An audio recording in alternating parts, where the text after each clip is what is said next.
This is it, people. This is what you've been waiting for. This is Everyday Celebrity Podcast. The podcast for everyday people with everyday problems, trying to find everyday solutions to accomplish everyday goals. Let's start the show.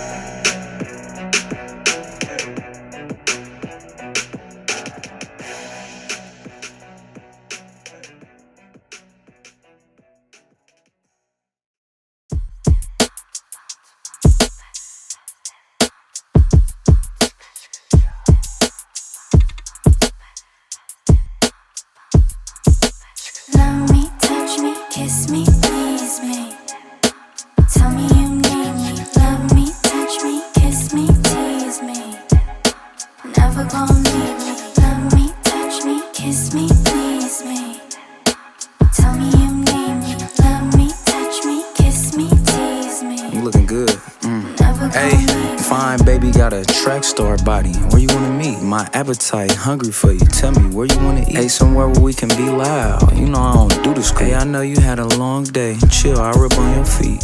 How you talk to me smooth, I like that. I know what you used to, I like that. You showing me the right signs, what's your zodiac?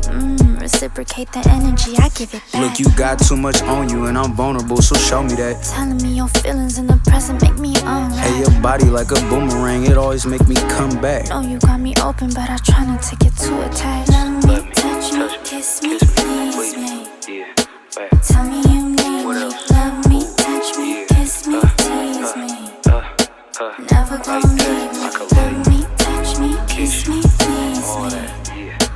Tell me you need me, love me, touch me, kiss me, tease me. Never gonna leave me. I heard you was a player. You believe everything you hear? Of course I look player if I'm winning and they cheer. Look, I heard that you be choosy. Yeah, you heard right. I chose you for Fijiana. Now let me book a flight. A flight? Ooh, tell me what I need to grab. We could go to paradise and then come back and get a bag. I'm a track star, remember? We could run it up. I got Chanel Telfar. Baby, what you trying to step? I already gave you feeling. Now we in a dream. You let me go first. You know how to treat a queen. I could love you, touch you, kiss you, girl. You everything I need. I'm trying to grow with you. I'm your garden, plant a seed. Love me, touch me, kiss me, please me. Tell me you need me. Love me, touch me, kiss me, tease me. Never gonna leave me. Love me, touch me, kiss me, please me. Tell me you need me. Love me, touch me, kiss me, tease me. Never gonna leave me.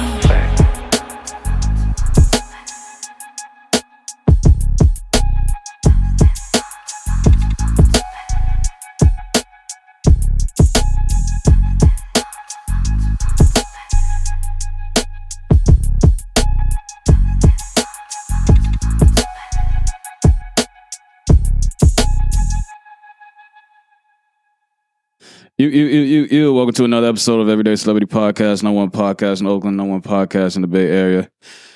Tonight we have a special special straight from Oakland. From San Francisco. Oh, San Francisco, my bad. But the earth is my turf, so it's all good. Stunna, man, welcome to the show. Come on, man. We outside. How you feeling? Great, I'm feeling great. We got the same name. Yeah, Jordan. Yeah, I recognize that. That's my name too. Awandi, that's my name as well. Wait, I doubt it. There's only one Awandi. Hold on. There's only one Awandi in the world. Hey, hold on. What's going on here? All right, so we just heard one of your new singles. Kiss, please. And it was giving LL Cool J do it vibes. Yes, I think like that. And then that one song, I think Diddy produced them. I forgot the original makers of the song, but it go like, I forgot. Oh, don't be mad at me. If y'all see this, don't beat me up. But it's like, touch me, tease me. I believe it was Case. Yeah, that was Case and Foxy Brown. I actually got two songs called Touch Me. So me and my homie, we kind of did like a cover to the original. And then this one, me and this young lady named Fijiana, we recorded this about last year, maybe 2021. And then, you know, just put it out. She had a dope vision for it, tight. I mean, we wanted the song to be very sexually suggested. And not taking it all the way there, but just teasing you. you know. Did you write her lyrics? We just collaborated together. So she's a dope artist. She got a dope pen. She dance. She's a dope performer. She black? Nah, she Fijian. I think Indo Fijian or.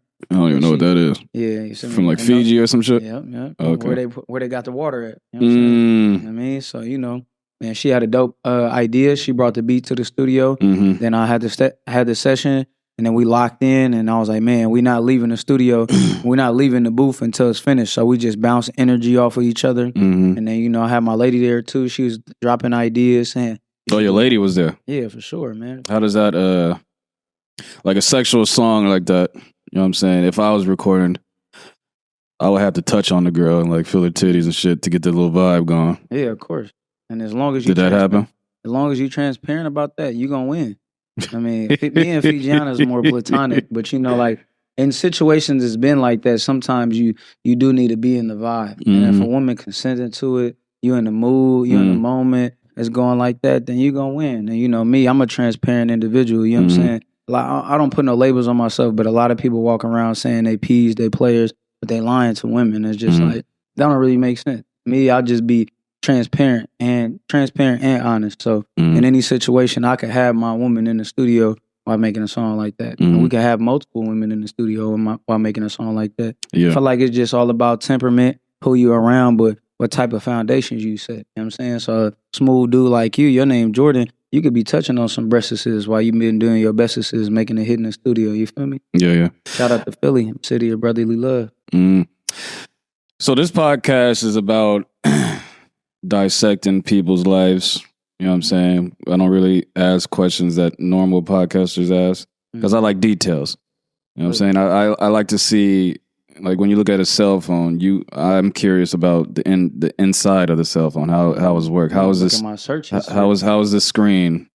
How is this screen coming on? You know what I'm saying? What's going on inside? You know what I'm saying? So that's what this podcast is about. I like that. So let's start at the beginning. You say you're from San Francisco. Born and raised, but the earth is my turf. Meaning I'm energetically connected and well respected in every place because like that's what I give, the respect. So you know. Born and raised in San Francisco, California. What part? Hayden Webster, a.k.a. Page Street, a.k.a. Fillmore. Then I moved to Hunters Point. You know what I'm saying? These two different opposite sides of the city or different parts of the city. But, you know, definitely a diverse upbringing. And then, you know, living in one of the lowest socioeconomic places in the city in San Francisco, a city that has the 8th biggest wealth disparity, the 3rd most billionaires in the world. But you know, a city that also that's crazy. I heard it was the first. They have San Francisco has the most billionaires living in one metropolitan city in the United States. Yep. So it's like you know that was I call San Francisco a Rubik's Cube because with any turn you have a new part of the city. You have a new outlook on everything. So you know, I grew up in a place that was the lowest socioeconomic area, but I was always into the academics, always focused, had discipline. Shout out to my mom and my grandma keeping me on one, which propelled me to get an academic scholarship at 10 years old to one of the most prestigious schools.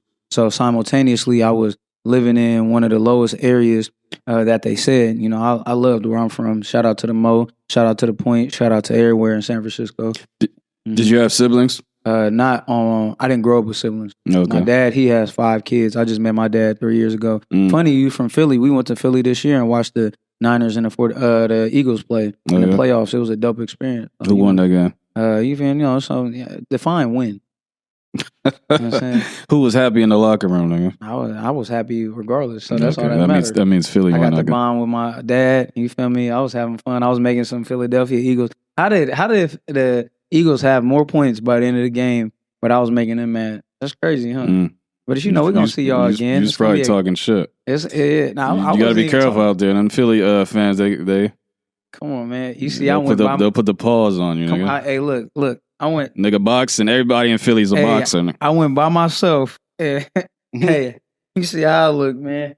I was good out there, man. By the time I was leaving, we met a whole bunch of beautiful women, me and Pops. And then he's an Eagles fan. And on top of that, we was good vibes. You know what I'm saying? And when it did get into something like that, you feel me? I stood on what I stood on, you know what I'm saying? But you know, we pushing love and positivity. I got love for all my Philly fans. It's just a mutual respect. And I think when you come from a place of good intentions and you meet anything head on that might try to deviate you from your initial purpose, you know, and that's in life. And in this situation, if it recalls a physical altercation, usually you become the victor when you're not trying to instigate or you're not the aggravator.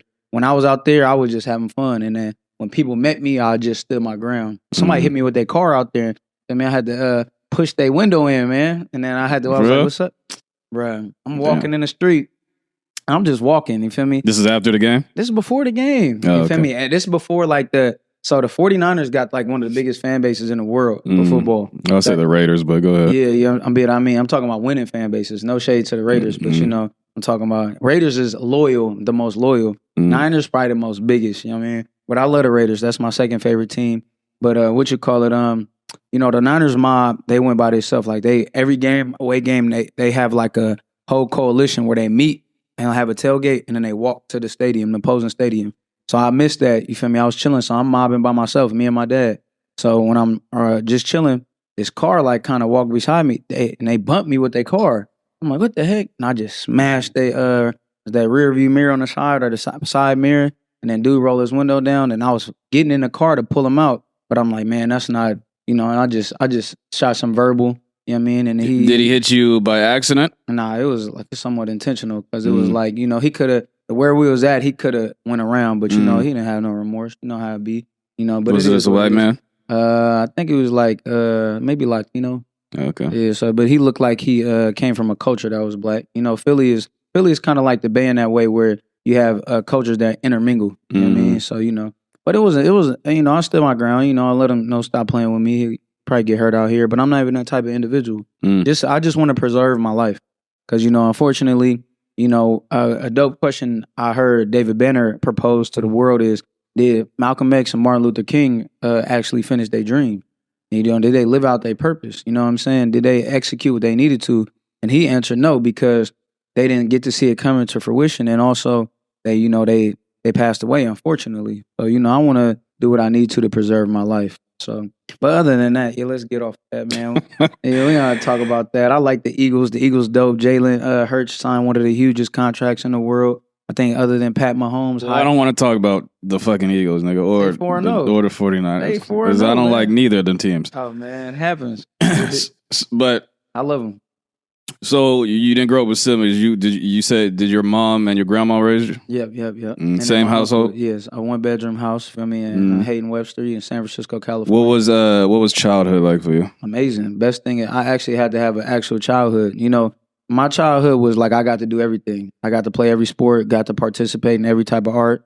You know, I got to actually be a kid. You know, I had video games. It was dope. I think, you know, for me, it was living in somewhat of a dual reality, the dual reality of being a child, but also seeing the reality of the world and the fact that, you know, there are homeless people out there. There are people who succumb to a drug which debilitates them. You know, I had, in my neighborhood, I was probably one of the few kids that had a game system, but when I walk outside, you know, everybody would be in front of my house because I lived on the corner, you know, literally participating in certain activities. And I would walk out my house and almost every day it would be active. You know what I mean? So, you know, it was interesting because I got to see the reality of things, but also I was taken under the wing by my neighborhood. You know, they told me what and what not to do. They looked out for me. You know, they showed me a different type of love. And I feel like that's one of the reasons I was here today, because it does take a village. Were you influenced to or enticed to do the bad shit that was going on around you? Nah, opposite. I was influenced to do the greatest. Like one of the dopest things, my babysitter, you know, I had a couple of different type of babysitters, but one of my babysitters, his name was Lester, and you know, he was active and just being in the streets, and he would go to jail. But as a kid, I wouldn't notice. So he would disappear for a minute and come back, and I'd be like, Lester, where you been at? He'd be like, oh, I went to college. He's like, oh, I went to college. And then everybody who would go to jail in the neighborhood, I don't know if they told everybody this, but they was telling me they went to college. So I went to college in New Orleans at Loyola. That was my first stop at college. When I was out there, I was chilling in my dorm. I think I had just smoked. You know what I'm saying? You know, we all smoking weed in college, having fun. And I was chilling. I was by myself. And then it hit me. I was like, man, he didn't go to college. He went to jail. And it's literally simultaneously as that Meek Mill song that came out, Some Niggas Go to College. Some niggas go to jail. Some niggas go to heaven. Some niggas go to hell. And I was kind of like listening to that song at that time in my life, and it hit me. I'm like, damn, but they saw something different in me that they didn't want for themselves. They saw these opportunities I was getting, and they just, they told me to go this way. It was probably like one person that was like, man, these niggas can't be outside. They not putting in work like this, and then I was fortunate because I was actually from, I lived in the neighborhood that I was from. So, sometimes people maybe, their grandma might live there or they got a cousin, so they able to come to the neighborhood. But, I lived where I was from. Like, they was, so, I feel like it's different when you're born into it. You know what I mean? And for me, it was more so like, I never wanted to leave, but I always wanted to make the best of my situation. So I was just fortunate. And I had a lot of good mentors who was like, man, you don't want to do this. You know what I'm saying? You don't want to do that. They taught me things, but they was like, man, there's no positive outcome. The positive outcome is slim. Go do this. And, I just trusted them, and I'm still here today. What high school did you go to? I went to Sacred Heart Cathedral Preparatory. It's funny because the one dude who was telling us, we need to put in work, he had went to that school too, but unfortunately, he got his life on track now, and I love him. I think he's a dope mentor, but, unfortunately, he had to go to prison to figure out, hey, that wasn't the way. And I just seen so many people, even going to a school like I went to, one of the most prestigious schools in San Francisco, still, running the elements of San Francisco. Like when I say it's a Rubik's Cube, it's really a perplexed city. It's really a paradox, when you live in a city that, is known for its tourism, it's known for the glamour, it's known for the acceptance, but, they don't realize is San Francisco has the most projects on the West Coast.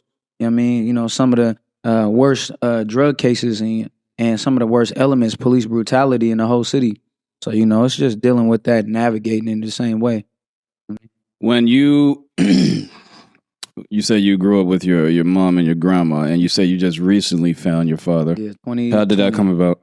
Energetically, I was I put it open to the universe. So I did something, I had an epiphany about August 2020, during the pandemic.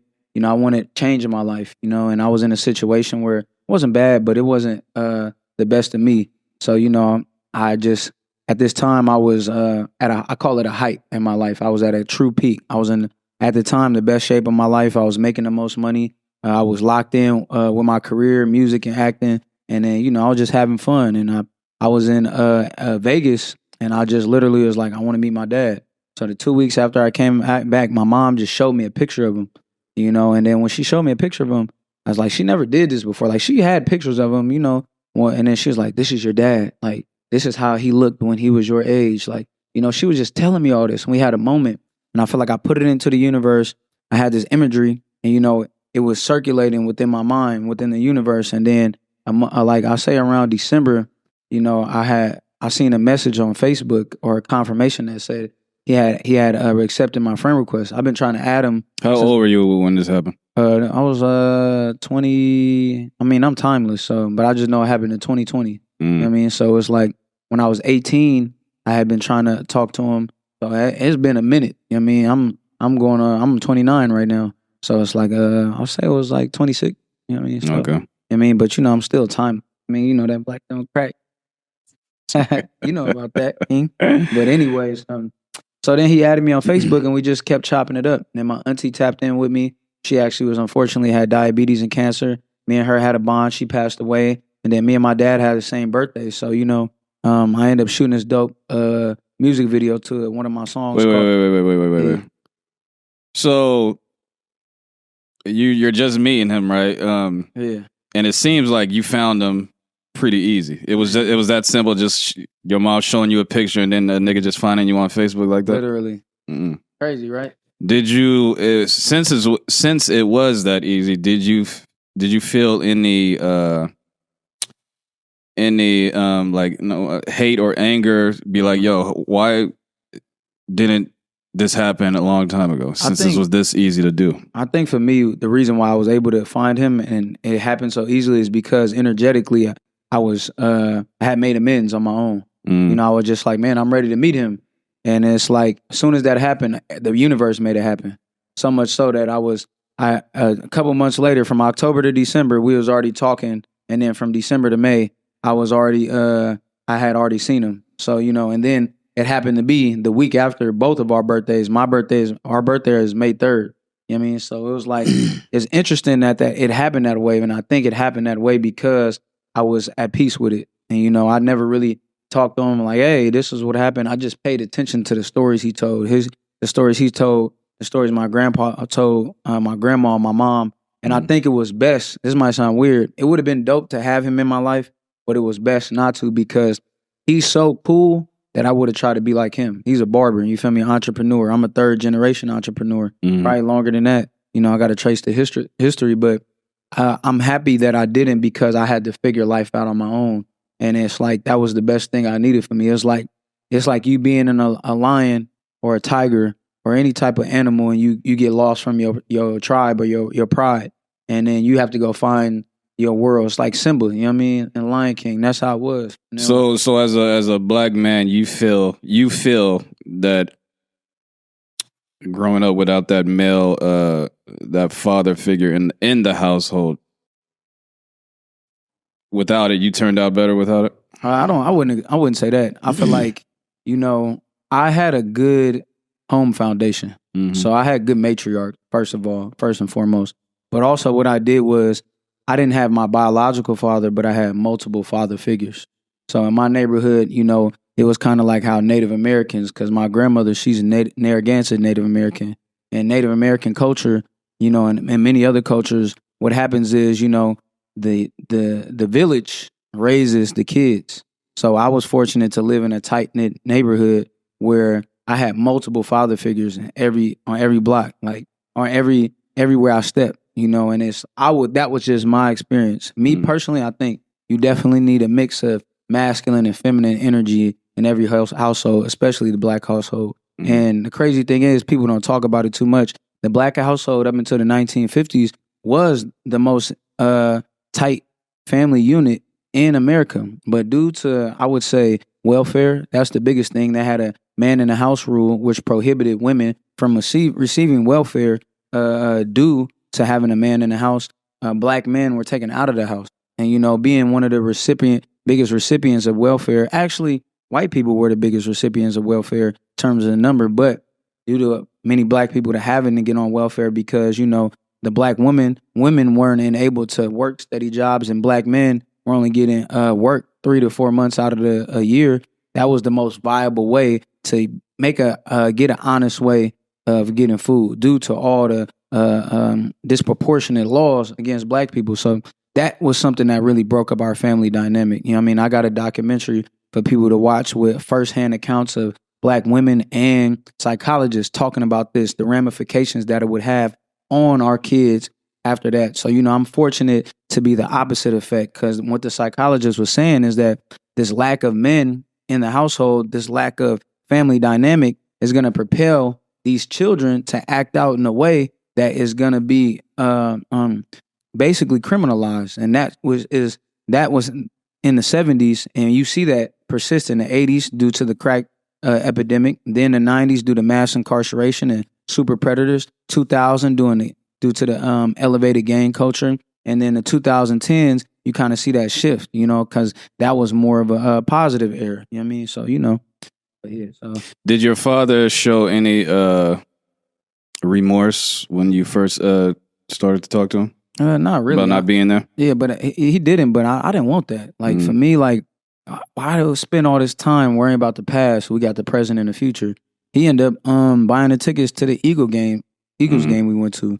We had great seats, you know what I mean? I just got out there and he took care of the rest. And, you know, he helps me in so many other lanes and elements. So you guys still talk to this day? Of course, man. That's my guy. We got the same birthday. That's literally my twin. I mean, he looked like me. He works out. He give me advice. He was the person, when I saw him, I never had a six-pack in my life until 2020. When I saw him, how he looked. One of the first questions I asked when we started talking was, I was like, have you ever had a six-pack? And he's like, what? Oh, my whole life. I always get it. What? And so I was, in a month, I never had a six-pack in my whole life. In a month. By end of January, I had ab. So it's just like, you know, I think you definitely need that father figure in the home, whether it be a stepdad, a grandfather, you know, a big brother, anything like that. You need that presence. But, you know, not having it, if you have a community and you have strong women around you, you're going to win still. What's your father's name? I mean, Thomas Edie. Shout out to him. I probably know that nigga. You definitely do. He from South Carolina, though. He just happened to be an Eagles fan, though. Shout out to Thomas Edie, man. Did All right, great. So you Shout out to our sponsor, Body Armor. You know what I mean? I actually do got a sponsor. Oh, word. Oh, give me the plug. I got you after that. What where did your life take you after high school? Oh man, I went to New Orleans, man. Shout out to the Big Easy. You feel me? I was smoking hella weed, and I was to go to college, right? Yep. What were you studying?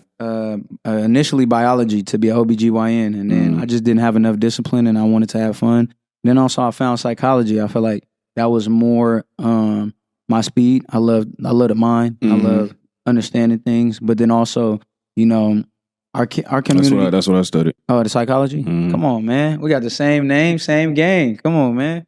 But so you know, I feel like our community needs that. We do need a lot of doctors because, you know, unfortunately, Black women are, you know, the most underserved and have the most deaths with pregnancy, most complications in pregnancy. So, you know, I feel like we need that, and I definitely would like to encourage more Black women to be OBGYNs just for the comfortability of it. I know I am a man.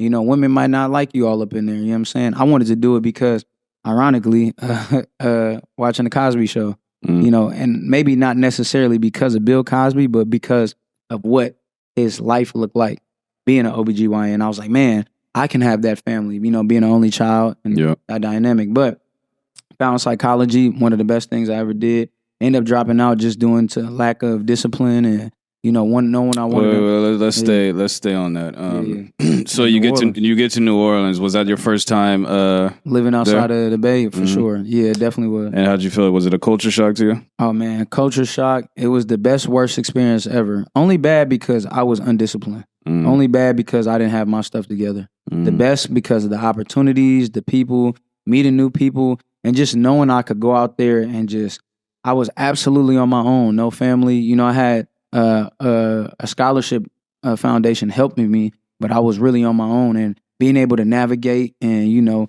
make friends and, you know, become or still be who I was out there, you know, when nobody knowing me. So that was hella dope. So you said earlier, right, that you had multiple father-like figures that were trying to keep you out of trouble. You had a good household with two respectable women who instilled values in you.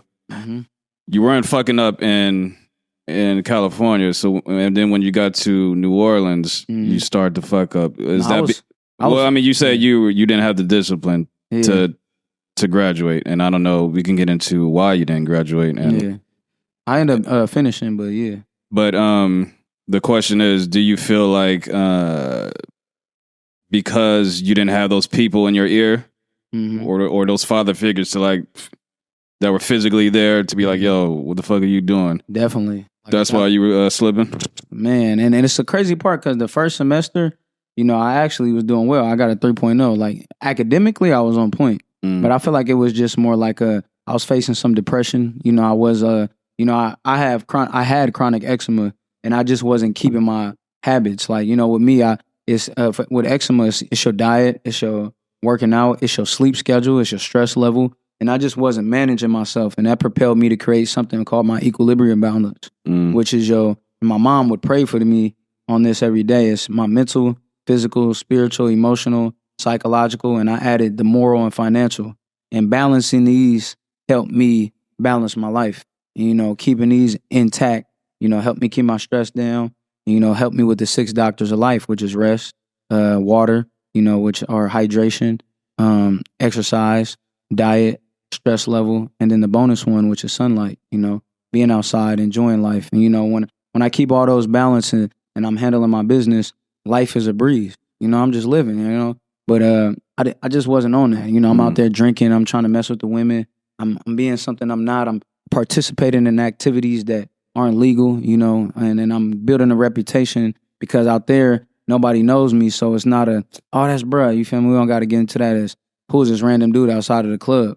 And then, you know, I'm fighting, you know what I mean? And then I build up a reputation as to being somebody who likes to fight, not because I initiated it, because I just stood my ground, you know? And then, you know, so But now going back out there is beautiful. I get embraced by the community outside of the Bay Area where my music is.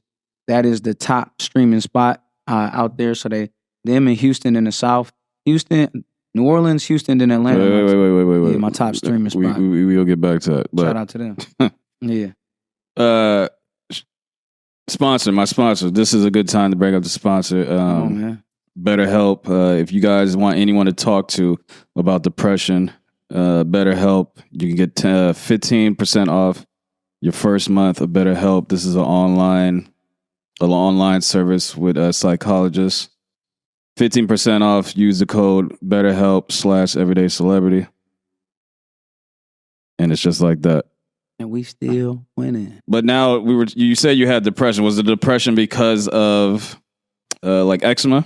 Was that? It was probably like that. It was a combination of things, probably environment, epigenetics, how my genes reacted to the environment, just like temperament, eczema, being homesick, just a whole bunch of things. And I had, for me, this had reoccurred because when I was around 12, it was like I had got that depression and I just didn't know what it was. And it was because of my skin.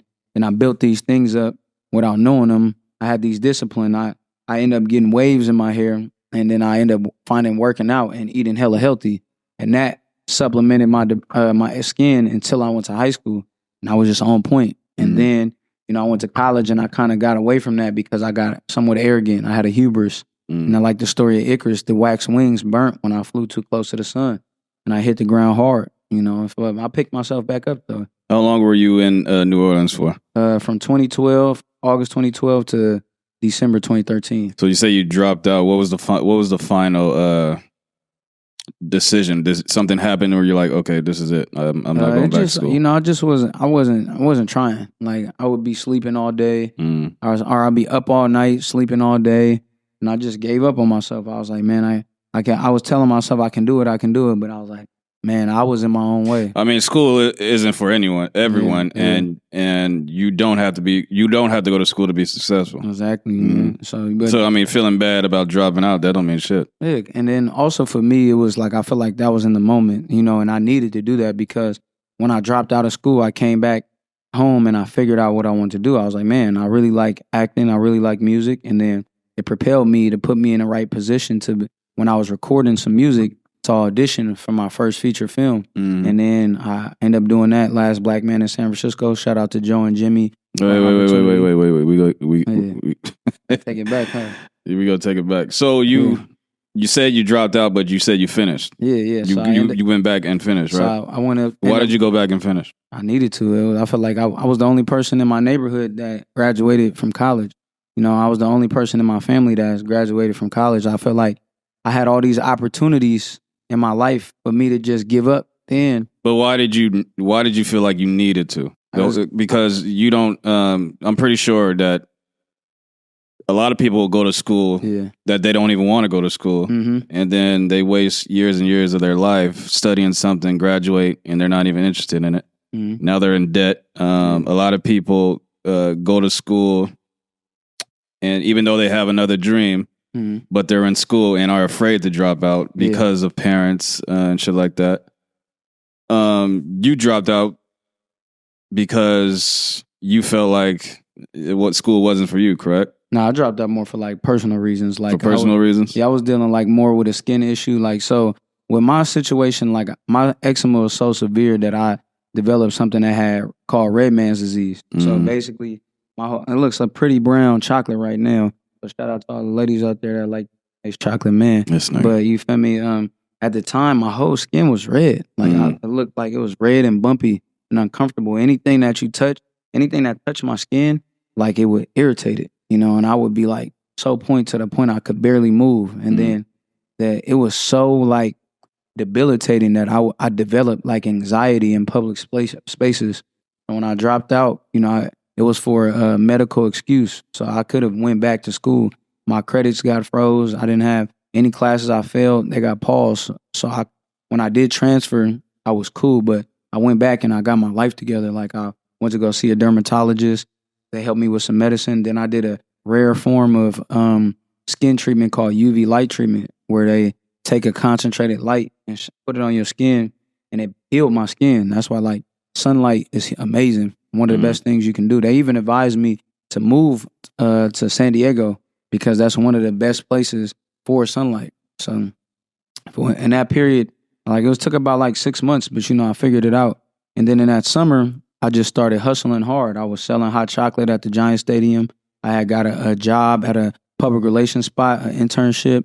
I was hustling in any way I can make some money. And then I was applied to Morehouse and I got in, but I didn't want to leave again. It wasn't enough money for me. I didn't want to take out those crazy loans. So I went to, I believe, Santa Rosa Junior College. This might have been actually before I went to St. Mary's. I finished at St. Mary's, but so all that stuff I just said was before I went to St. Mary's. When I was figuring my life out, got my skin on point, I went to Santa Rosa Junior College, and I went there to get away from the elements of San Francisco. Santa Rosa is like North Bay, out the way, where you could focus. I actually just did a show out there. It was dope. But I went out there, played football for a moment, and I got my AA. And out there, I just figured my life out. I had a lot of time to myself to figure out what I want to do. So, I went out there and got the first 4.0 I ever got in college and just got locked in, got disciplined. Then I took, I think I took like, I ended up finishing in December, I believe, of 2015 or something like that, around that. And then 2016, I took the spring off. And then summertime, I got an email from St. Mary's in Moraga. And I was like, man, let me go. And I went. And then I had a great summer, bought my first car. And I was like, man, I'm going to make this commitment. And then I committed, found my life again. And, when I look at that time period from 2013 to 2019, those 6 years, where I started and where I finished was crazy. Because where I started, I was debilitated, no money, money is not everything, but just I felt broke in terms of like my confidence and everything. And then 2019, the same week I graduated from college, the movie I was in, Last Black Man in San Francisco, ended up coming out. So it was like really for me a moment of triumph. And I was like, man, nothing, when I did that, it might have took a minute, but I felt like at that point, nothing can stop me. I just got to keep going. When you came back and when you finished college, was your intention still on becoming an OBGYN? Nah, it was, I focused on neurological psychology. And I'm going to go back to the question you said about going back to college. So when I dropped out, it was for a selfish reason. It was because, I needed to get myself right. But when I was propelled to go back to college, it was for a selfless reason, for my mom, for my family, for my community. Nobody really seen anybody who had a college degree, or people who have college degrees don't be around as much. Yeah. Or they work in an industry that, we don't really view as something we connect with. You know what I'm saying? So, I went back for that reason. And then I was personally motivated from watching a documentary called Hidden Colors, in which, they talked about how after World War II, this was the first time that they did I think it's called an autopsy or a biopsy on soldiers' brains. And this was the first time they had a mass amount of Black people's bodies that they could do autopsies on. So when they did this, they found that in upwards of 70 to 80% of Black people that their pineal gland was active, while in less than 80% of white people, their pineal gland was inactive. And pineal gland is the scientific name or the physiological name for your third eye. So I was just very perplexed by this. And, this propelled me to want to go in to study neuropsychology, because I wanted to know, what is all these different things in the brain, these triggers, how does it interact with how we think, we feel, and we act? Like, what is all these different things? So I went back and, had a focus on social psych as well when I was there. That's like humanism or positive psychology, the psychology of having a good mood, stuff like that. And then intertwine those, and I ended up finishing with a bachelor's in science from St. Mary's with a focus on neurological psychology and social psychology. But, it's all psych at the end of the day. Why didn't you pursue that? I do. I'm talking about like as far as like job, career-wise. I feel like I do it a lot of ways, because I make music and I act. So, a lot of the way you get your opportunities in these places, a lot of people are good, but it's who are you as a person and how do you make people feel? So, I use a lot of the techniques that I learned in there. And then the same way with that, I put it into other people. I don't think So I don't even want to downplay myself and say I don't use it on a professional level, because if I didn't use it, I wouldn't be here. I got my movie roles not because, I put the work in, but also it was because, I connected with the people. I connected with the directors, the producers, in every way I could, So I feel like, and then understanding, how to tap into a role, the psychology of the role. Damn, this person is a billionaire who has never felt a day of struggle in his life. Mhm. How do you connect to that? This person is a police officer. I was protesting police brutality. We shut down the Bay Bridge in 2020. How do I connect with somebody I was just protesting? Just figuring these ways and psychologically tapping into it. And then, putting that into the community, helping these kids who may be going through depression, who may have anxiety, helping people. The biggest thing I see is morbid dependency. And morbid dependency is when a person who is completely able and independent gravitates to people who are manipulators and dependents and feel like they can fix them. You always see a beautiful woman, or a woman that may not have the most self-esteem. They meet a dude who lives this type of lifestyle and they say, oh, I can fix him. He like all these women. I'm gonna make sure he stays monogamous. Or, and then it's like talking to these people and, dismantling this trick that they playing on themselves and saying like, you really want to fix him because he reminds you of your dad, and this traumatic response causes you to try to, fill this void in yourself because that's the void I had. And she will never be able to fix him. He has to fix himself. Exactly. Just like an alcoholic. You can do whatever you want, but if this nigga don't want to stop drinking, nothing you can do. There's nothing you can do. But yeah, so like I end up, so I don't think I use it in a way to where it's like traditionally professional or traditionally like, oh, I went and applied for a job, but I just took that and applied it in life, and now it still lives in my profession in every way. You know what I mean? So, that's how I view it. So when did the music come? Were you just always making music as a young kid and shit? And then when did you realize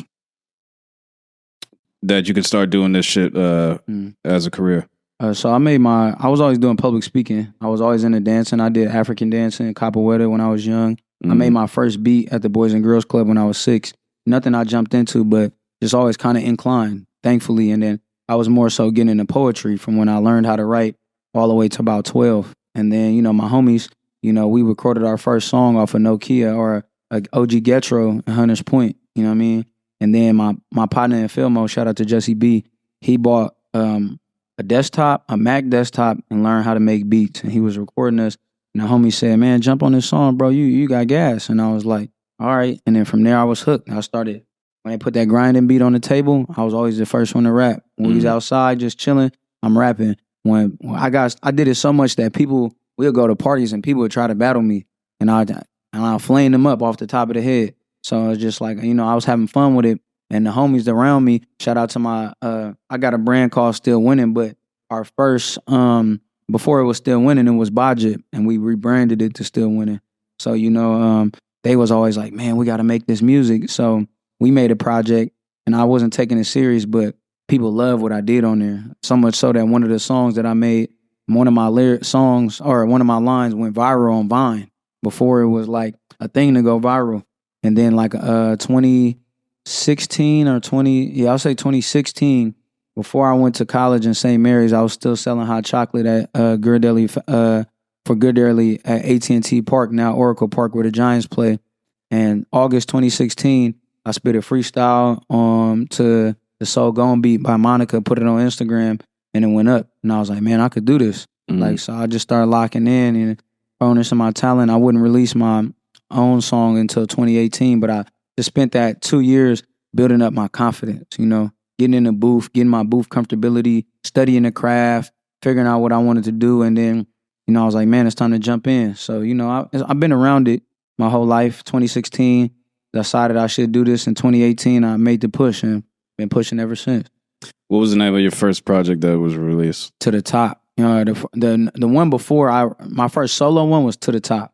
Because I felt like that's, when I first started, the amount of work I put in, I had to convince myself that no matter what, I'm gonna be the best at what I do. You know what I mean? And that's my personal best, you know what I mean? And then to show it to the world, so that was to the top. Explain to the people who've never heard that first project, what was the vibe on that?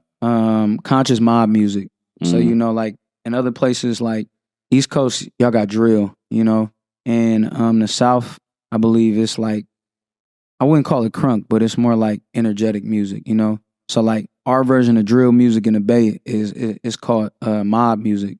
So mob music is a BPM that's around 90 to 100, and it makes you go like this. It makes you bounce. But feel me? But the way you bounce is kind of like it's not hyphy. Hyphy is more like a fun. It's more like a lit. You know what I mean? It's more like a careless. Mob music is intentional. Mob music is, well, I'm outside, what we on. Mob music is slightly more aggressive. It's slightly more, it can be fun, but it's slightly more insidious. So I say conscious because my music had a message in it. One of the first songs on there is called Heavyweight. And the first line on the first verse is, let me tell you what it is. The government shady. They be stealing kids in reference to ICE. You know what I mean? But I was like, you don't want to hear that shit. You want to hear me brag how I hit your chick. And I'm like, guess what? I did. Legs by her head, then I put it in her ribs. So it was like, in that project, it was more like the first 3 songs is like a Trojan horse. Putting the trigger words that people want to hear on the beats that people, the frequency that people like, but putting these messages in there. Then the next 3 songs was for the ladies. I had a song called Touch Me, when I was talking about earlier, the flip with Case.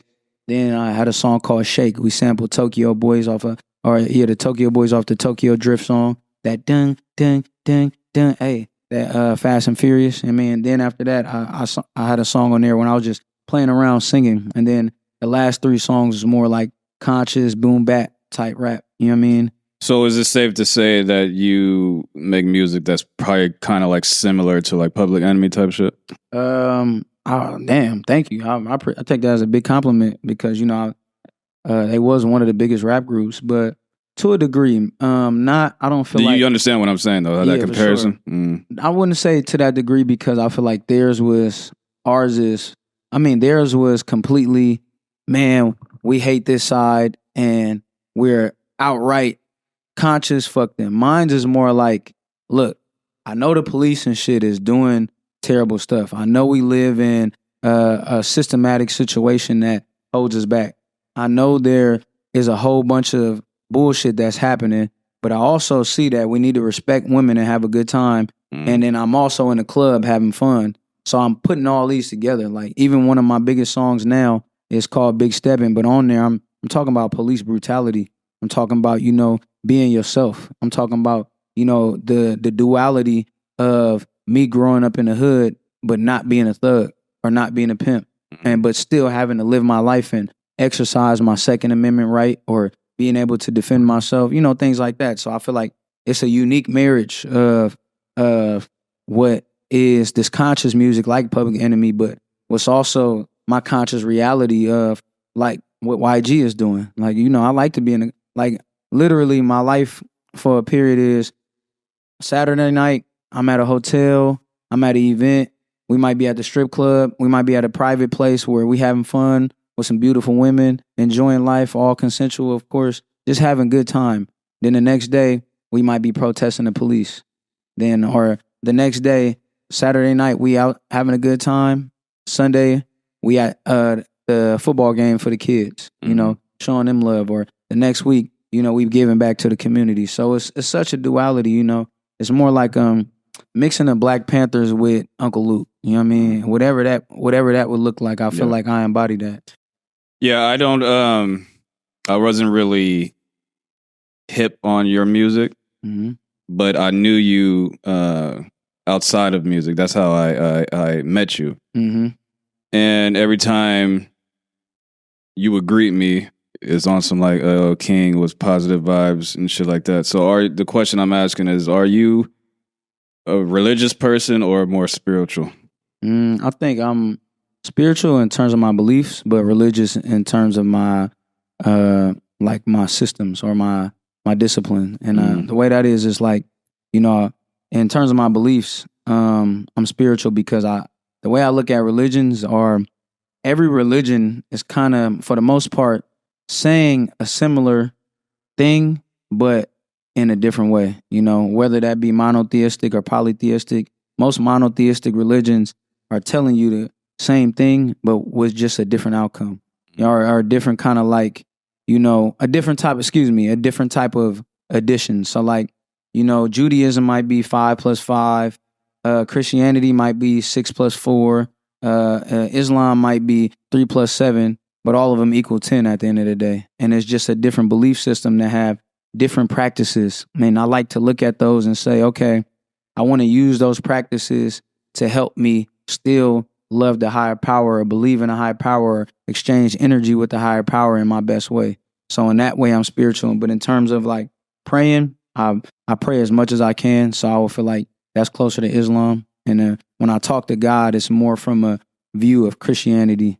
But the way I look at it is I look at like how the Bible says, you know, we are made in the image of God. So I see somebody who looks like me and you when we pray. I really believe that God is a woman, you know what I mean? So it's like, it's interesting how to, you know, talking to that, because a woman creates us, you know, you know, and like and I even look at it the way the universe is the masculine energy, and God is the feminine energy, or vice versa. And I think it's a way that it intertwines to a way that's too complex for us to comprehend, especially in the Anglo-Saxon view of life, to where they trade in being the masculine and feminine energy. So like the universe can be the feminine energy at one point, while God is the masculine, and vice versa, you know. So very interesting. But yeah, so, you know, as terms of discipline though, religious for sure. But in terms of, you know, just my beliefs and fluidity of, you know, understanding culture, I would say it's spiritually, you know, connecting to people on a spiritual level. Yeah. Your first project, right? Yeah. When you dropped that, was that Big Stepping song, was that on your first project? It wasn't, but why that first project was important is because it set up the infrastructure and the foundation to make a Big Stepping. So, you know, Jay Stalin, he's an artist from West Oakland, one of my favorite artists. Every time he sees me, he says this funny thing. He says, heavyweight is my main thing that I love, and Big Stepping is my side bitch. And when he says that, he's like, bro, the first song that I ever heard from you and I was addicted to and hooked was Heavyweight, and that's the first song on To The Top. So what me and the producer Quake Beats is, he came to me, he said, I want to make a timeless project. And what we did was we took the past sound of funk and mob music in the Bay and put it and translated it in a contemporary way. And the way we did that was did research, but we looked at songs that we did together, Heavyweight, Talk About It, Tricks, Big Steppin', Gut Check. And we put these songs, he took my vocal chain, how I was recording, how he mixed it and mastered it. And he took that and he made beats off of those vocal chains to the BPM that would hit the most. So like Big Steppin' was on my third project, me and his project, I Gotta Feel It, you know. And I say that purposely and intentionally. Every time I work with him, I say I gotta feel it, because it's a vibration, it's a frequency. If you like a certain song, you can feel the vibration. You can feel the frequency. If you do some research, it's when you put certain like grains on a speaker or anything like that, they start making different shapes. So, you know, like, and I say to him, like, man, I can only record on something if I feel it, and I gotta feel it. So, you know, we took the vocal chains and the production from those earlier projects and figured out, all right, what are we doing right? And then translate to making a song, a whole project. Big Steppin' was the one that connected with everybody, but a whole project that sits in that same frequency of Big Steppin', something timeless, you know. When you made your first project, yeah, tell me something that you didn't realize was so hard that you thought it would be easy. Song sequencing. Mm-hmm. So, you know, like not understanding, like, okay, when you just drop a song, like that's just you putting something out there. That's doing it by itself. When you sequence a project, you want to tell a story. You know, some people just throw music on there. Nothing wrong with that. You know, mixtape vibes. But sometimes you want to paint a picture. You know, and then when I was doing my project, I wanted to paint a picture. It's called To The Top. So periodically, I had interludes before I had an interlude, 3 songs, another interlude, 3 songs, and then finishing with 3 songs, and then an outro. And I did that intentionally to break it up, to let people know it was a curve. So the first interlude is my homie from New Orleans calling me. And that was to let people know, like, okay, this is the type of time I'm on. This is the energy I had from coming from New Orleans. Then I had a young lady call me saying, man, I want something sexy. I want something I could shake my ass to. And then the next 3 songs is for women. Then I had one of my big homies, one of my mentors call me like, man, hey, man, we need something positive. We need something for the community. We need something that's dope. Man, man, I want to see your real rap ability. And that was the final 3 songs, you know. That's smart. Man, thank you, man. I gotta listen to that. Yeah, you got to. And then the outro was comedic. The outro, I do a character called Nigel Standards. Yes, hello, Nigel Standards here, and I'm chilling with Jordan Awandi. And you know why they call him Awandi? Because he shakes his wand and all the women's clothes come off. Now, it's magical in that way. But, you know, and then I did a whole outro just thanking people. So it was a, you know, true blend of my whole aura, a true blend of my personality and what I do, you know. So it was fun making it. And it was, you know, go ahead. Is that how you approach every project? You think of, okay, what vibe or what story do I want to tell? And then you create the project? Not conventionally. So when I worked with Quake Beats, we just said we wanted to make it timeless. When I make my still winning projects, it's just a kind of a blend of music that I like to make, and I just put it together and how it sounds. That first project was me telling a story. I Gotta Feel It was telling a story. Then then everything else is more like a vibe. Like I got a project with Drew Banger from the town, and it's called It's Big. So the whole sound, when we say it's big, the whole sound of it is big. Like from the beats, to how I'm rapping, it's a more of a bravado, you know. And then I got a Still Winning Volume 2 where it's more so just me being triumphant and confident, you know. Not really being as vulnerable, but more so keeping it lit. How many projects do you have? Right now, I believe I got 7. So I got To the Top. That was my first one. Still Winning, my second one. I Gotta Feel It, my third one. It's Big, my fourth one. Then I believe I dropped a project called 4 More. It was an EP for the Warriors, so it's all basketball music. Then Around the World. That was my 6th one with Clayton Williams.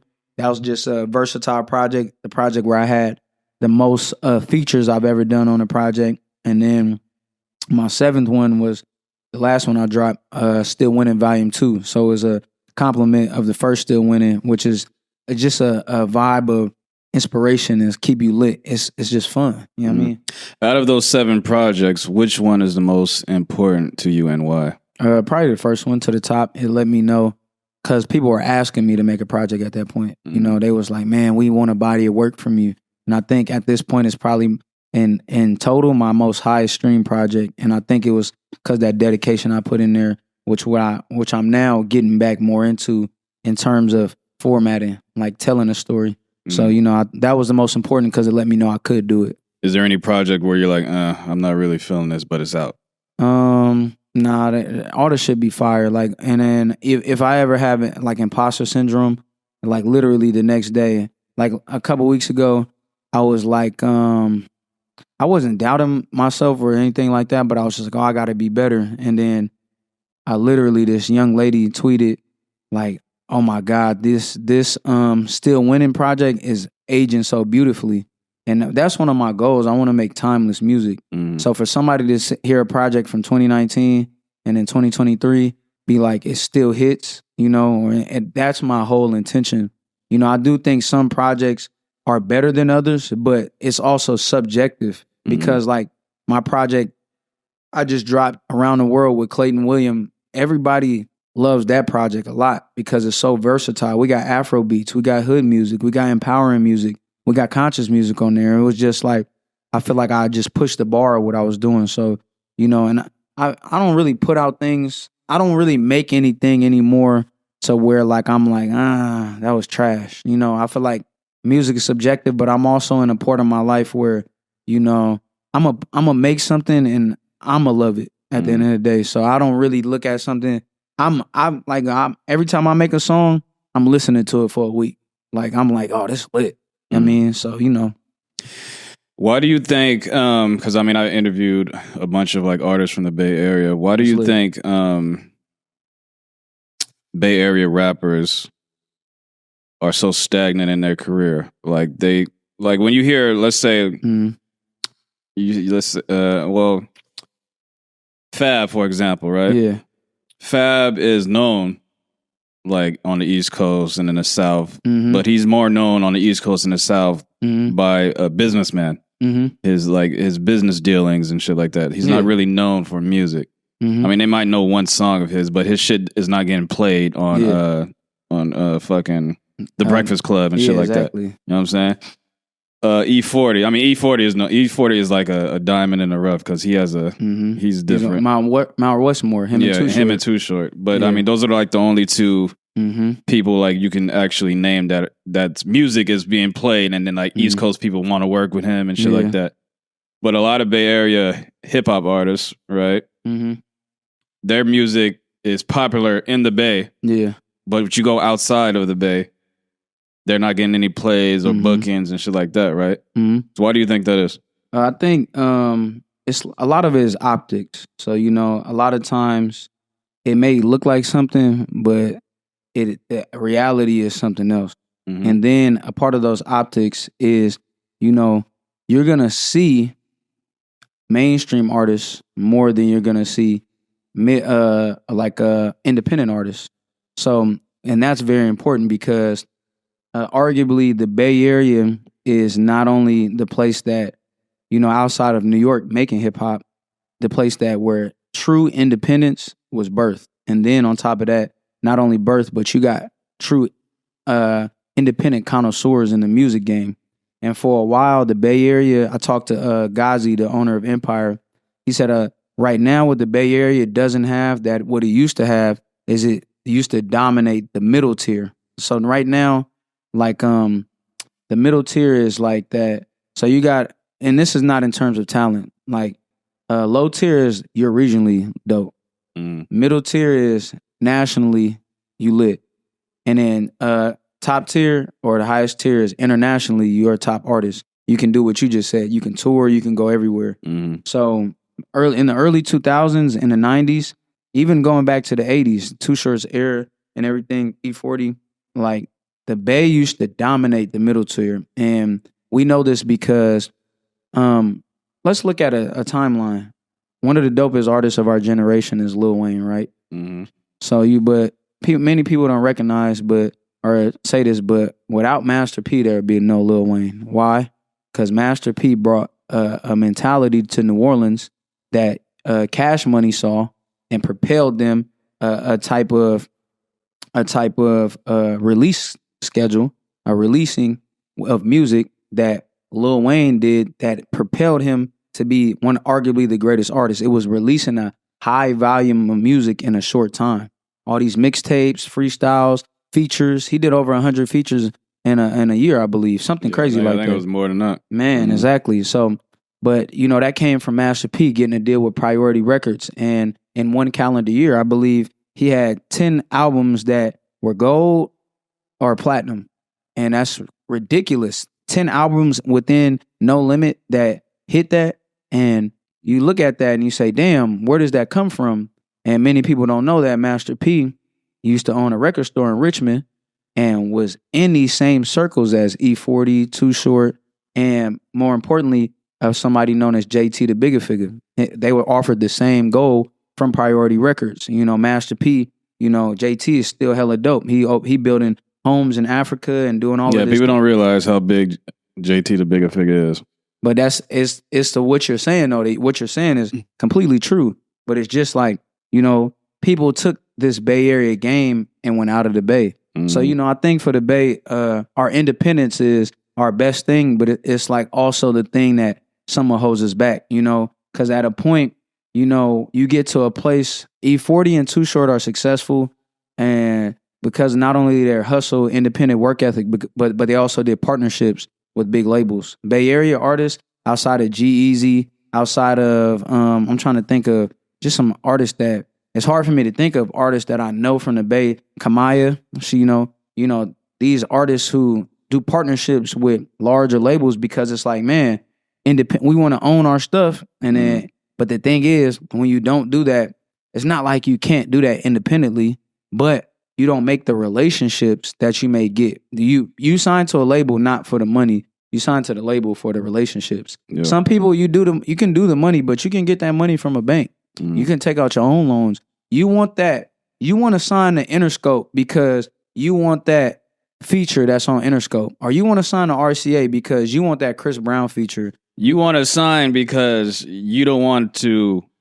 You want a machine behind you. Exactly. You need a nigga to do marketing for you because you can't do it yourself. Exactly. You need a nigga to promote your shit because you can't do it yourself. Mm-hmm. You need a nigga to pay for the video because you can't do it yourself. That's why you sign. Mm-hmm. And niggas who are independent are usually niggas with a shit ton of money in the back, like on back end shit, like I sell dope. You know what I'm saying? I'm taking this dope money and I'm going to fund this career. Exactly. And it's not even a can't. It's just some more so. You may get to a point in your life where if you're at the top of making music, it takes a lot of work to get there. And if you're doing 5 different things, you have to get to a point where you have a knowledge in these things, but you specialize in something. Mm-hmm. That's how all the greats get there. It's just like, I don't mean to interrupt you, but it's just like my podcast, for example.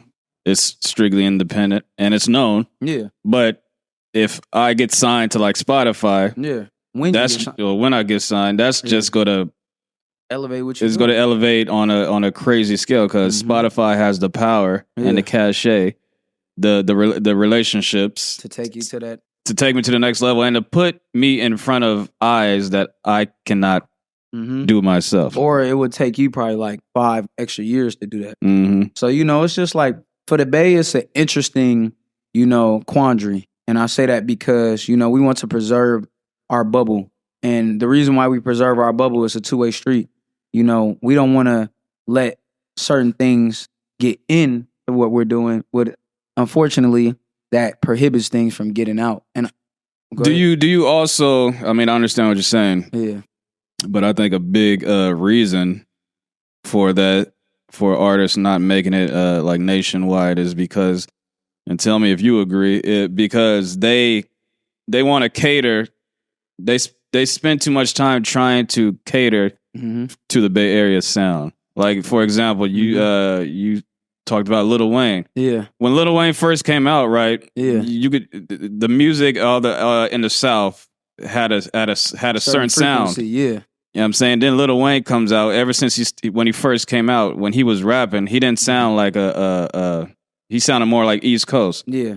Because he was he was influenced by Gilly the Kid. Fucking well, this is before Gilly the Kid. I'm talking about when that nigga was like the Hot Boys. Remember that Hot Boys album? Yeah, when Lil Wayne spits his verse, he doesn't sound like the rest of them niggas. He stood out. Yeah. Well, that's just work. He been rapping since before he was 10 or something. J. like that. Cole, that nigga's from North Carolina, but he sounds like he's from New York. Mm-hmm. Kendrick Lamar don't sound like a typical LA rapper. The Game doesn't sound like a typical LA rapper. G-Eazy doesn't sound like a typical Bay Area rapper. So I think a lot of Bay Area rappers, they try to just stick to that certain like hyphy sound so they don't reach the masses. Because the masses, don't nobody get hyphy unless you're from Oakland. Niggas ain't in Texas are not going to understand. Why are y'all niggas dancing like that? That shit looks stupid. But I think it's very interesting because, it's all about perspective. Because, a lot of times people say the Bay Area sound doesn't... Do you agree with what I said, though? I think I look at it from both perspectives. Right, I see what you're saying. I do think Bay Area artists need to make global songs. Like, that's why I have a song called Around the World, where it's an Afrobeat song, and I'm having fun. You'll never know I'm from the Bay. One of the people that works on my team, he works for Hip Hop DX, and he played them a song I got called Dance. And he's like, this person's from the Bay? It doesn't sound like it.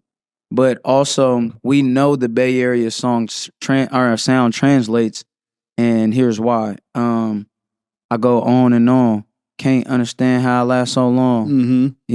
This is something Rapping Forte lyric, Rapping Forte lyrics that Drake recreated, or Drake, paraphrased. And it's oftentimes, you not only see the business model, but you see the lyrics and oftentimes the flipping of certain beats. So I think it's more about, taking that next step for the Bay Area to get out of the Bay. And we're in a bubble. And it's just like, I think it's a point of what you were saying, where we need to make more music that relates and translates to the world, but also figure out how to make this song translate. Because my biggest song, it's a Bay Area song, but you hear it in Michigan, you hear it in these different places. I was in the Bahamas, and my lady, we was just chilling, and my lady told the people, she was like, oh yeah, he made this song. And then the dude who was running the whole show, we went to this dope show at a bar. He was like, wait, you made this song? Bruh, this is one of my favorite songs. And I'm in the Bahamas, you know? So I'm like, the sound translate, it's about, you know, putting legs behind it, but also it's about really making timeless music. And to a degree, I do agree with what you're saying. We do need to make a sound that progresses. So that's why we got artists like Lil Yee, Lil Peep, Lil Bean. You could name all these artists all day where you don't think they sound like they're from the Bay. But also, it's about pushing our sound. Because when you look at Detroit runs that middle tier I was talking about earlier. Mhm. But their sound 10 years ago, I know people that was from Michigan. I was like, I'm not listening to these motherfuckers. That they rapping off beat and a whole bunch of other stuff. But they stuck to their sound, and now their sound is the biggest song to me. The biggest, you know, song coming out of the streets last year was "If We Locked In." Ain't no switching up. You know, 2 Million Up by Peasy. And you looked at a song up. But then also like T Grizzly, First Day Out. You know, similar to how Meek Mill did his thing. Yeah. So, you know, I think it's about, for the Bay, it's about, you know, championing our culture. And when you champion your own culture and you celebrate your own culture, you don't have situations where LA artists flip Bay Area music all the time and everybody says, oh my God, that's the best shit I ever heard. But it's because Bay Area artists are listening to songs from the Bay, and our Bay Area people are listening to stuff from the Bay, and unless you already somewhat established, saying, you know, I'm not really tripping off that, or that's this or that's that. People love hyphy music. Reflip it. That's what people literally are doing. So, you know, it's about championing the culture at the end of the day. And I agree, it needs to get translated to another way, another life, another height.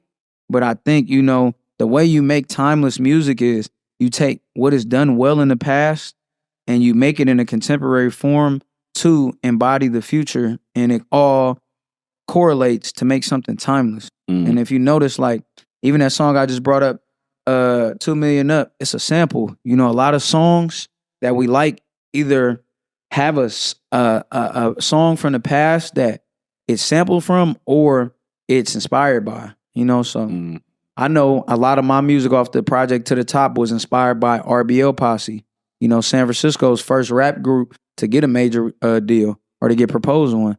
So, you know, it's an interesting place. It's like a mix of what you're saying, but also a mix of saying, look, we got to champion our sound. And I feel like we don't do that in the Bay anymore. Yeah. So, you know. Name me one person that you looked up to and was kind of like a muse to you music-wise. You said muse. That changed the whole thing. I have to say a woman. The easy answer, I would say Destiny's Child in the scope, but, you know, I really like Lauryn Hill a lot. In terms of like far mentors, I would say Ice Cube, just because he was an actor rapper. He was a writer. Like, he had bars, like, in everything. And Friday, like, fact that him and DJ Pooh wrote that script, you know, the mind to create that is crazy to me. But muse, I look at as women. Like when women, like, I feel like they're the more so inspiration as to why I do music, you know? And I think that comes from being in a matriarch household or having an upbringing, being around a lot of women.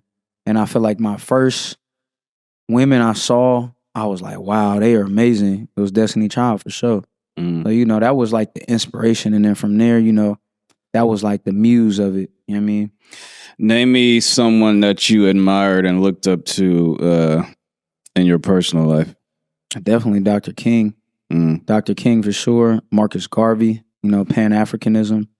David Banner on his rebrand. And, you know, seeing him go from a dope producer who is talking about specific things to, being a producer at Disney, which was crazy, and having the level of consciousness he has and, sticking up for our community. It's a long list, but, those are some of the people that's just like off the top of my head, hella dope. I mean, so. If you were growing up in the 60s, right? Mm-hmm.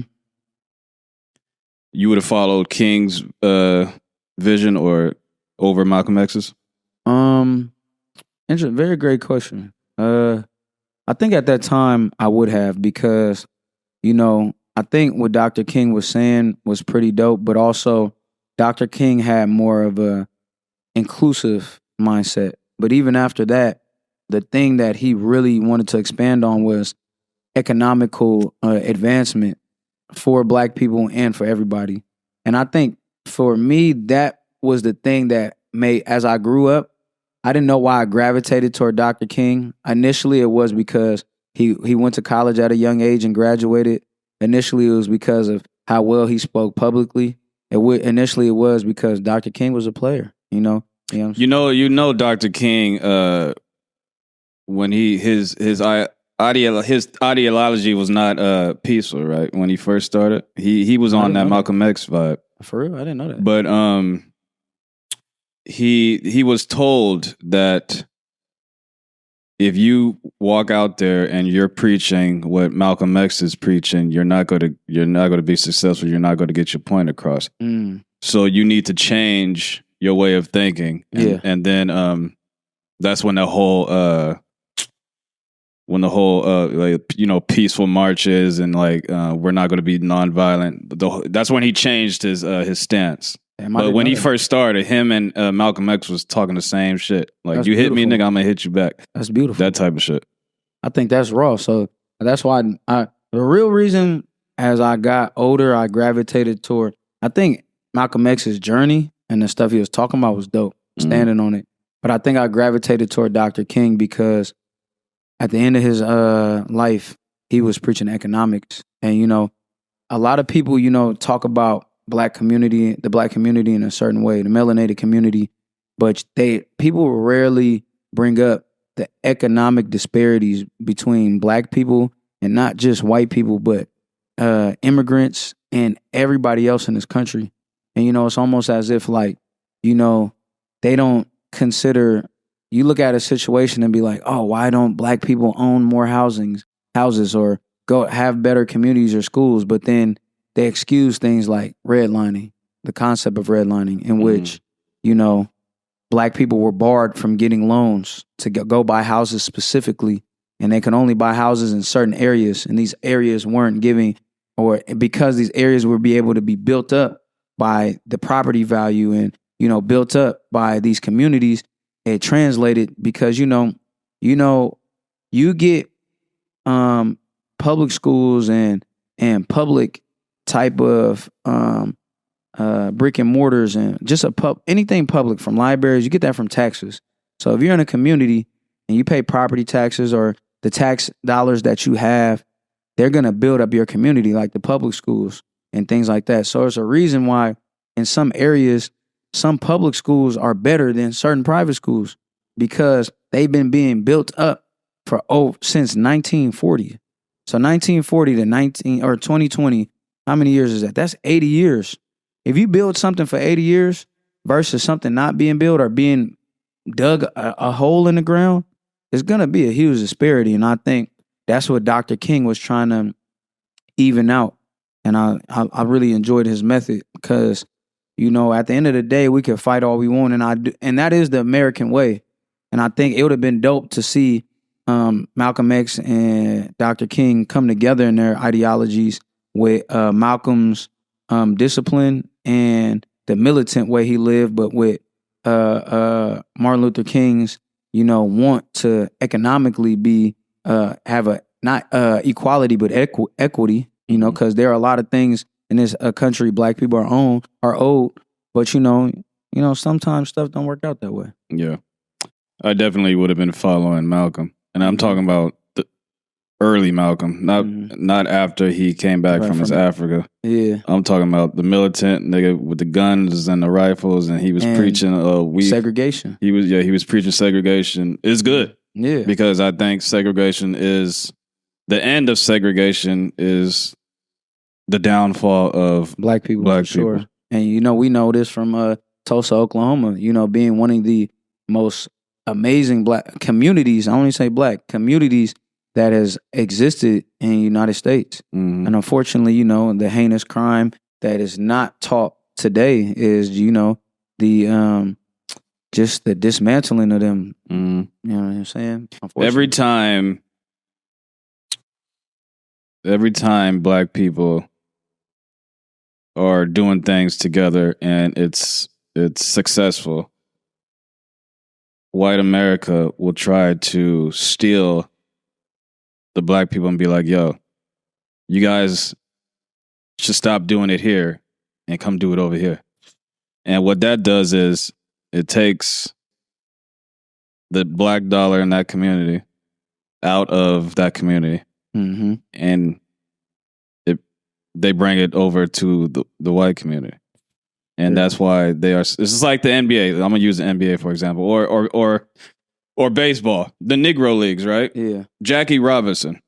True. One of the rawest baseball players ever, right? Yeah.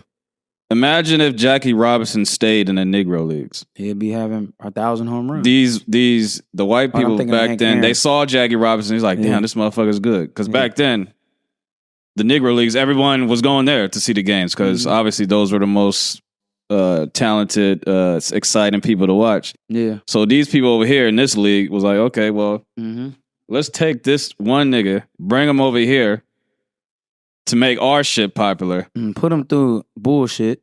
Yeah, and put him through all that bullshit. And I hate to say, but Jackie Robinson was a coon for that, for leaving the Negro Leagues. It's crazy. I respect Jackie Robinson, but I've been hearing as of late that, he really had a certain disposition about black people to a degree. Man, fuck Jackie Robinson. Hey, man. But anyway, feel how you feel. That's beautiful. You gotta say it. So, San Francisco. You were born and raised in San Francisco. How do you feel about all that shit that's going on with these youngsters? You see all over social media, right? The cars getting broken into, robberies left and right, and it's usually the youth who is doing this. Yeah. My question to you is, when we were a child, right? Yeah. Well, I'm way older than you, but when I was a child, and before my time, when my dad was a child, right? Yeah. You had strong black men that you can turn on the TV and see. You can see Malcolm X. You can see Martin Luther King. You can see Huey P. Right, or organizations like the Black Panthers. You strong leaders, right? Respectable men. Yeah, that you can watch and be like, damn, I want to be like that. Exactly. Nowadays, the youth, who's out there that the youth of today can be like, damn, this guy's respectable. He carries himself where he's not walking around with his pants down on his ass, right?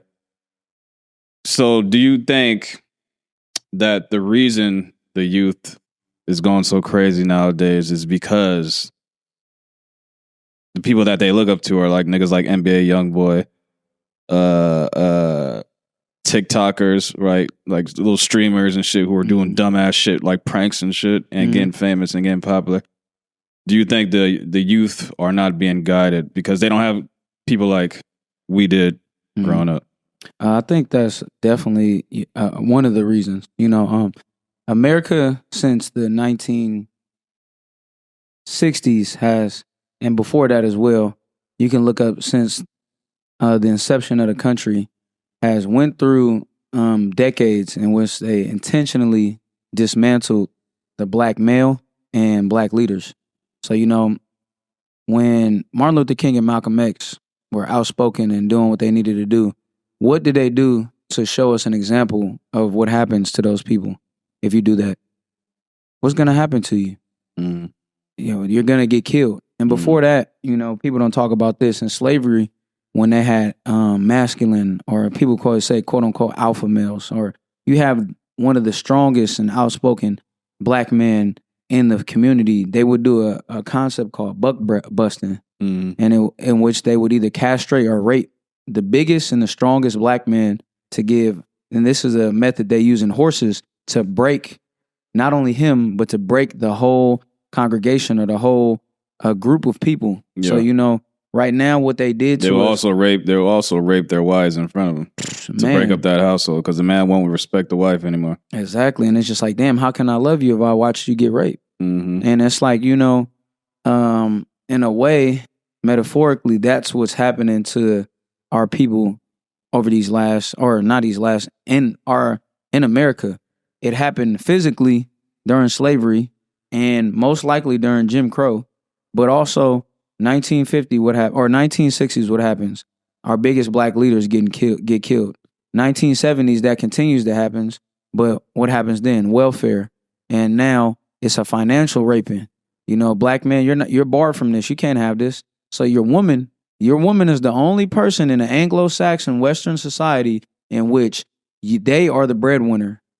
So we're not going to let you get jobs. And on top of that, we're going to give them money. And you can't be in a house. What does that do? That not only dismantles the black family, but now it changes the energy. Now where we have why black homes was so prominent and so working together so well is because they had an egalitarian home in which both masculine and feminine energy coincided with one another and took roles. You know what I mean? And they played their role well. That's my alarm. You know, fitness is key, and I'm gonna get back on this. Oh, that is saying message, but so you know, the 70s it dismantled it by that, and now it's disproportionate. So now in the 70s, you have a situation where you know the women become the breadwinners just off of welfare alone. So okay, then the 80s comes. What happens? Crack epidemic. You know, it brought back the financial equity or the financial evenness between our dynamic. And during this time, you can watch. I think BMF does a good job of doing it, where you show people selling crack, but people are selling crack in 2-parent households. Because why? You feel me? These families stay together, but also if a lot of these men that were in the families, now you can financially support your family, you know, because you're selling drugs. Now you can have a family. But then what happens in the 90s? Mass incarceration. But simultaneously in the 80s, we're selling crack to our home community, which dismantles our community, which is breaking us down. So now you look in the 80s, who has all the money? Who are you looking up to? Who's providing and paying the bills? The drug dealers. And then, you know, with our culture, pimping has always been, you feel me, something that's you look up to. The pimps are always the flyers. Why? They have to attract the women. You got to be fresh. You know what I'm saying? So in the 80s and you looking up to pimps and drug dealers. These are the people that are flashy, that look good. And black people, we've always been told we're worthless. So a lot of our value has been instilled in optics, how we look. That's why. And it's also something before we even got to Black American culture. It's been seen for years and years and decades in different cultures that black people have always enjoyed jewels and looking nice and gold and all these different things because and culturally we've always had some of the biggest resources, the most resources. Why not put these diamonds and gems in my teeth like the Aztecs and the Incas did, but also like these people in Africa who had all these resources did. Mansa Musa, for a period of time, was the most wealthiest person in the world. Mm-hmm. But to get back on track, then he also was the first person to sell to America, but they don't teach you that. Mm-hmm. Well, sell, just trade. No, sell. He took a boat and came to America before George Washington did. Crazy, right? Or Christopher Columbus. Nah, you're Columbus, right. Yeah. It was and Cortez. You feel me? The Spanish settler Cortez, Christopher Columbus, the Portuguese. backed by Because there were black people in America before the slaves Come on, man. came. You look Not Africa, but California is named after a black Amazonian woman Come on, named man. Khalifa or something, and they Come on, changed it man. to California. Look up the Olmec heads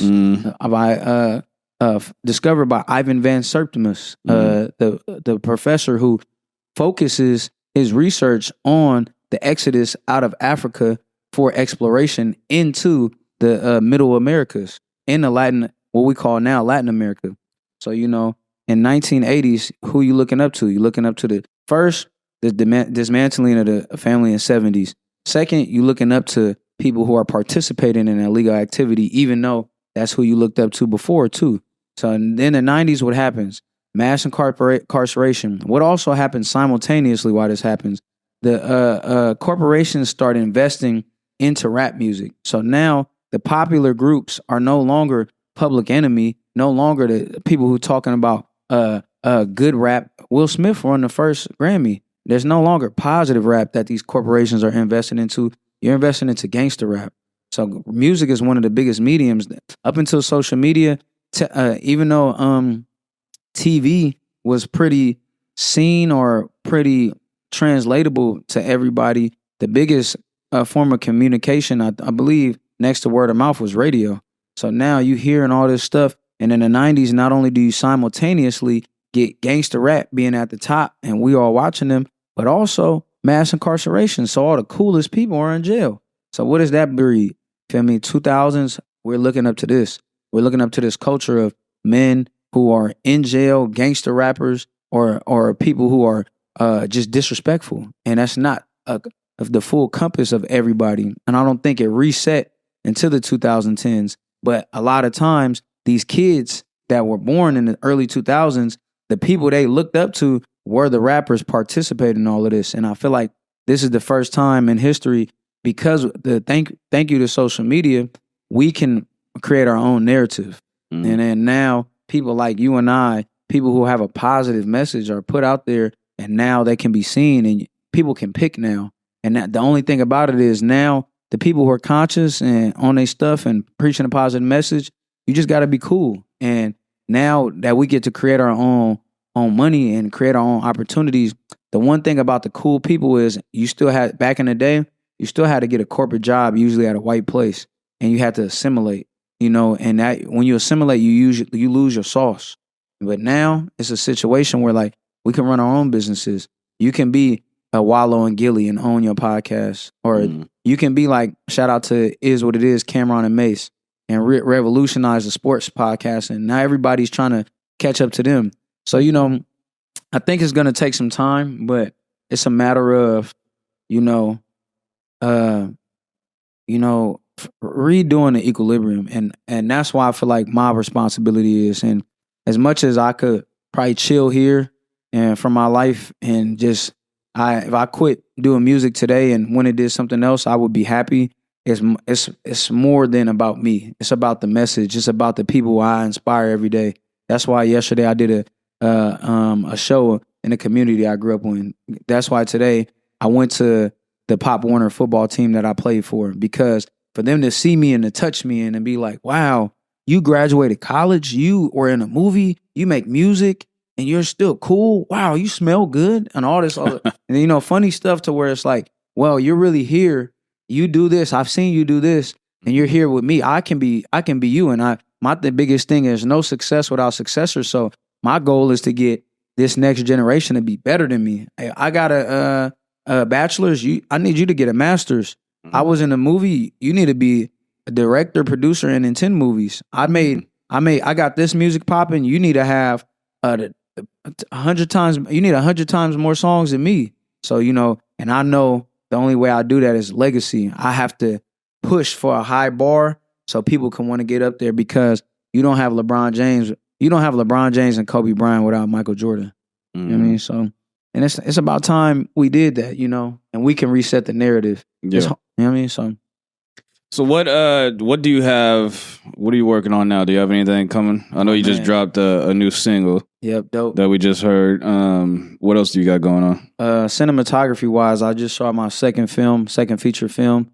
I'm not at liberty to say what film it is, but It will be out, I believe, in 2024. I'm very excited about that. It's you know, I've been wanting to get into acting a lot more. So, you know, doing that let me know, oh, I can really be on. I knew before because, you know, I had a crying scene in my first movie, and I had the pleasure to share the screen with not only some dope actors from San Francisco, Jamal Truelove, Milk Mandela, Javon Parker, Jimmy Fails, but also one of the shining stars of our generation, Jonathan Majors, and to watch how he acts and be across face to face with him, and you know, take his advice.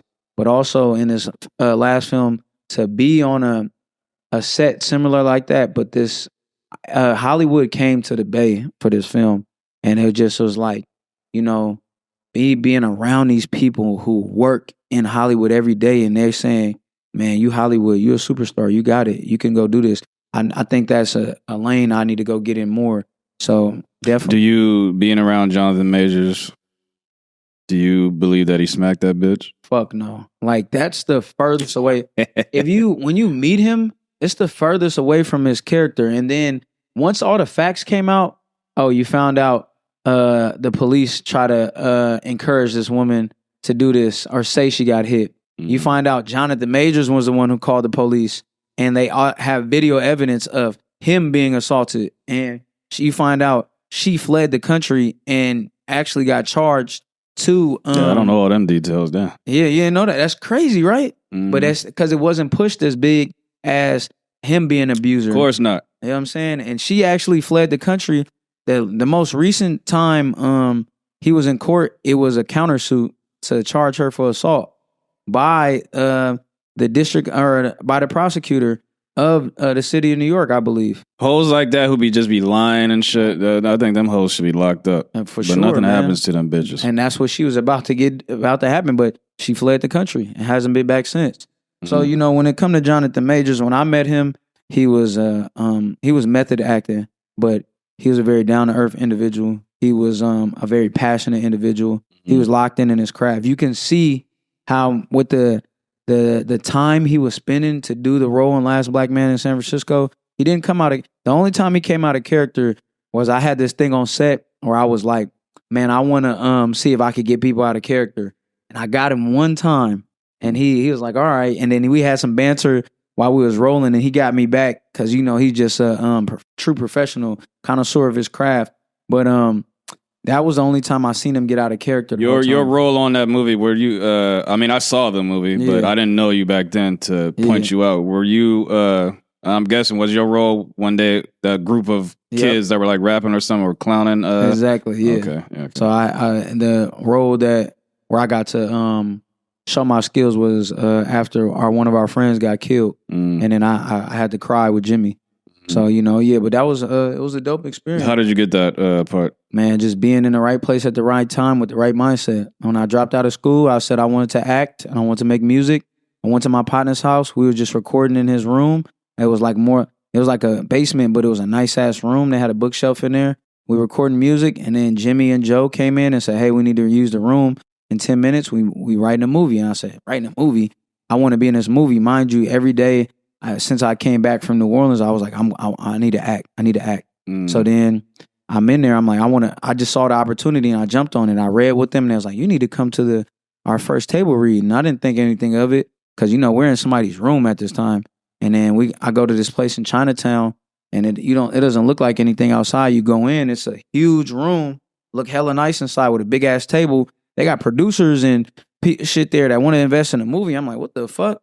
And I was nervous as fuck, and I read, and I thought I did a terrible job. And then a producer, Kalia Neal, pulled me to the side, and she's like, yeah, it's nice to see somebody from Oakland. And I was like, I'm from San Francisco. She's like, oh, your energy is just so Oakland, like blah blah blah. Man, she was like, oh, shit. And she loved me. I auditioned for every part in that Greek chorus. That was the group of the dudes. And I thought I didn't get a part. I put one of my folks on because I got put on, and I thought I didn't get a part. And then the director was like, man, we're finna write you in the film. The same thing they just did with my last film. So, you know, I was just right place, right time, right energy, and just lucky. And God was looking out for me. So now you're focusing more on the music is the vehicle, acting is the destination. Okay. So it's like I do music every day.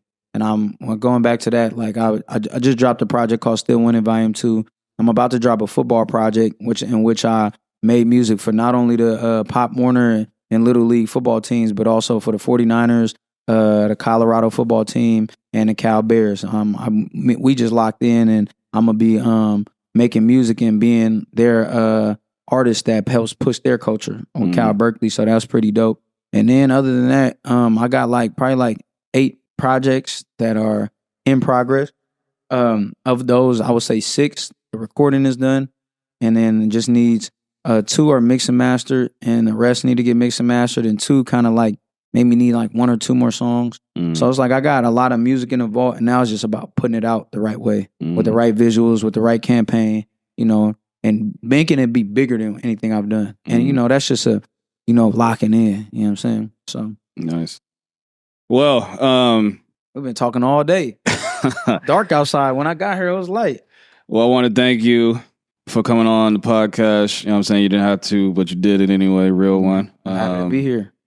Thank you for the invite, man. Yeah, everyone check him out. I mean, you don't need me to say it. Nah. But you know what I'm saying? Check him out. Future films coming, music coming. For sure, man. Acting, politician, probably run for mayor, probably. Man, we need that. I don't know if I want that responsibility. We need that. Man, I'd rather just be a great responsibility, great reward. Sure, true. Man, maybe one day. Yeah. Well, Stunna, you got any last words? Man, I wish the best for everybody. I hope anything you worrying about, you let that go, because, worrying is only praying for things to go wrong. And I hope you lock in with your true self. Tell them where they can find you. Stunna Man 02. Everything that's on all platforms, all streaming. STUNNA MAN 02. You put that in, you'll see me. You know what I mean?